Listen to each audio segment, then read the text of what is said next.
Dang, not like this. Caught the DI. So the biggest thing that's happening for sure is not buffering things. If you're playing a lot of offline, I can see why you wouldn't buffer stuff. But regardless, if you make a mistake, or even if you don't, if you want to try and make a read, you can make reads defensively and offensively. So what I mean by that is if you make a mistake, let's say you mess up and you throw an attack backwards or you miss a grab or whatever, you can make a read that I'm going to either try and grab you or hit you. If you think I'm going to hit you, then you shield. If I'm going to grab you, then you can spot dodge, jump, or if you do have enough time, you could throw it like a jab. And offensively, if I make a mistake, same thing. Let's say we'll get into a game here and I'll show you. If let's say you hit me with like a dash attack, or you go for like a down throw into a fair or whatever, or you have me just some sort of weird bad spot. If I'm in a situation where I'm above you and I could air dodge, if I happen to air dodge away from you, right? Let's say you hit me up and I air dodge away from you like this, right? Then I can like do that? No, definitely not F smash. What you can do though is if you happen to hit me up, right? If you can get there so fast, like let's say for example, if you go up tilt and you make the read on the air dodge, right? So right away I air dodge, I'm up here. I guess in that situation you could F smash. I wouldn't do that at 0 though, because it's just not worth the damage or the lack of damage. But if I am, let's say, if I air dodge away like this, right? Very strong chance that if you're on the ground with full control of your character, that if I do this, I'm probably going to shield, right? Because I don't want to get hit by a dash attack. So you can make that read on the shield. So if you see me air dodge, like, oh, air dodge, probably going to shield. So you go up and go for a grab. Exactly. Yeah. So that is a very basic offensive read. That's kind of how top players will go from, let's say, doing a true combo that has an ending to us. So let's say if I hit you with like fair, that's the end of my true combo. Or if I hit you with like a nair, like not like that, but like a nair like this, that's the end of the true combo. Right. So after I do that, if I know the end of my combos, I'm now going to transition and say, okay, I know he could jump, air dodge, and try to attack me. And based on you as a player, let's say if I think you're going to be aggressive, I'm going to, let's say, hit you with nair, and then I'm going to land or dash up right beside you and shield. So when you come down with a nair on my shield, I can now grab you, right? Or if I think you're going to jump, what I'll do is I'll go like this. And if you're in hit stun and you try and jump out of hit stun, I go like this and I try and catch you high. Probably not that high, like right there.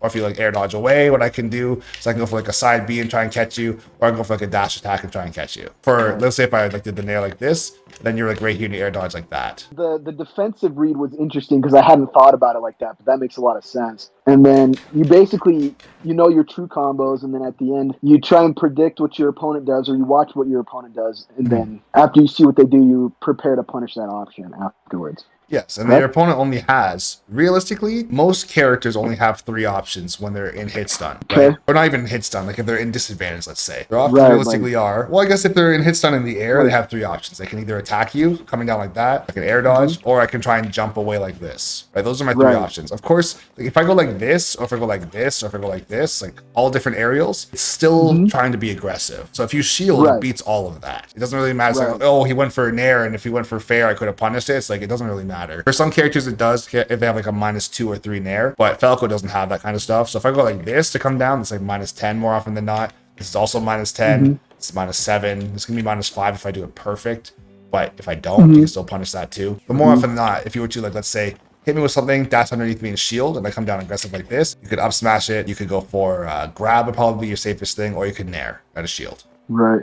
So the biggest thing that's super important to know is when you're trying to make these reads, remember that you're fighting a human being who's not going to do random stuff as far as a competitive player. Garbage player will do random stuff. Not going to lie, bro. They will be in disadvantage, and as soon as they land, they just F smash. A good player would never do that shit, bro. But so here's the thing. If those types of things catch you off guard, and then you try to adapt to bad play, you can probably beat that bad player because it's like, okay, this player's mashing. Every single time I get close to them, they just try and swing on me with something. They just push any random assortment of buttons and hope for the best. You can just shield and probably beat them. But a better player is going to try and use their movement. They're going to be walking. They're going to be shielding. They're going to be trying to go for parries. They're going to be trying to do other things that are like safer. Like they go for like tilts that are safer or fast, or like just a jab to try and scare you. Just different things to try and mix you up, right? And that's what you have to pay attention to.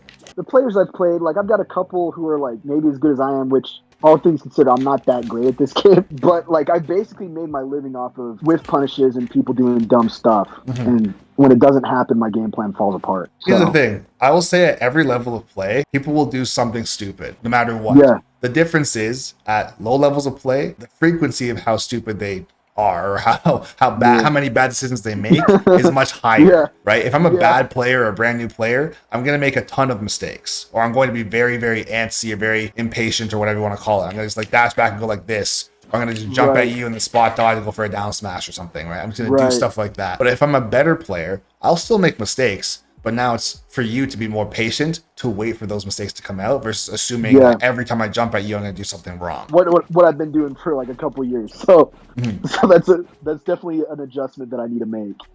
Ultimately, you have to just wait and say, okay, the player that I'm playing against is competent. They're not making a ton of mistakes. But here's the thing. If you were to go back and watch the game that we just had, I'm not playing perfect for sure. Right?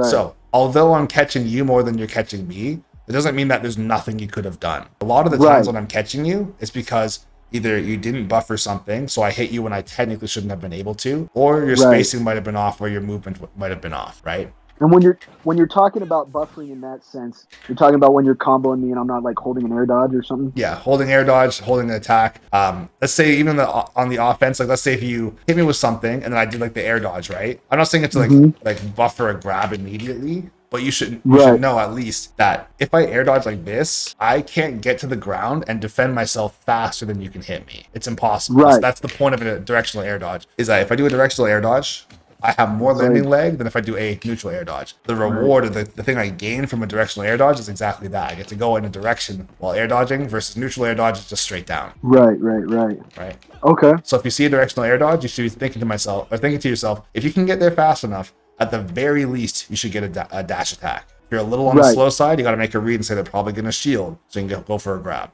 Got it. Right? Got it.